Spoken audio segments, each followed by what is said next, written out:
If the start of spring has you cleaning out your home, why not also take the time to straighten up your social media?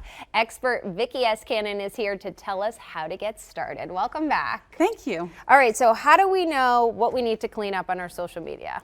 Well, the first thing you should do is do a Google search. Most people forget to Google their own name. Yeah. And you should do that. And you should Google your name. You should Google your name and location, and also look at your name and where you work at, because it could pull up different things.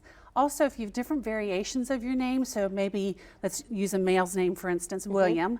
If he's gone by William, Will, Bill, Billy Bob, or used his middle initial with something, look them all up. Look them all up, because you never know what might show up. Yikes. Okay, so when you do that, what should you be looking for? Like, what are some red flags, things that you might want to reevaluate?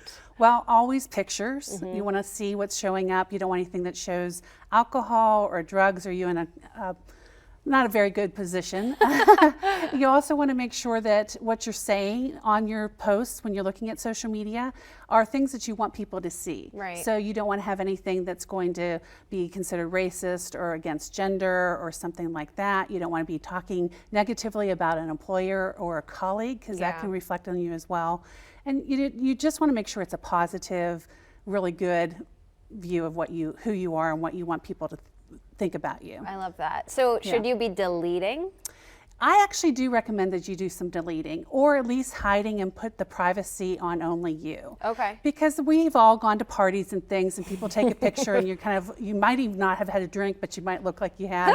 So you want to hide that, and you can just put the privacy to you. Okay. I wouldn't delete single thing that you have out there, but if it's going to be something that people are going to go, I don't know if I trust that person, or it could be something that reflects badly on you, you do want to hide it or delete it. Should you make all of your profiles private, or then do you just look like, ooh, something's up with that person, everything's on lockdown? Right. You do not want to make everything private, because we are not a private world anymore. If you have everything on lockdown, it does bring up red flags for people that maybe you are hiding something. Especially if you want to go on a date with somebody and you Google them, it's all locked. You're like, no.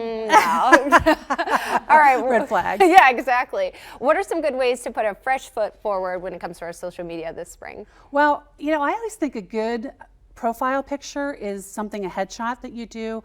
Have something fresh, something that is a headshot of just you. Okay. And have it smiling, looking at the camera, something that you feel comfortable in wearing. So I think that's a good start. And then what can you put forward then on your social media sites, on your platforms? So can you add some value? I always think, am I adding value when I post something? Because if you're not adding value, it probably shouldn't be posted. Ooh. What about when other people post on your page and sometimes you're like, why is this on here? I mean, should you make that private or have that extra step of like you need to approve whatever goes on your wall on Facebook, for example? Well, it reflects more on them than it does on you, as long as you don't start engaging with it. Then that can reflect on you as well, because if you start a fight or you start saying, oh, that's okay, if you like it or something like that, then you're encouraging it. But if it's something you don't want on there, you can always hit that delete button as well. You can hide it. And I think it's okay to let some things go, because some people are just going to be who they are. But if it's somebody that you really don't want to have on your wall anymore, it's time to let go.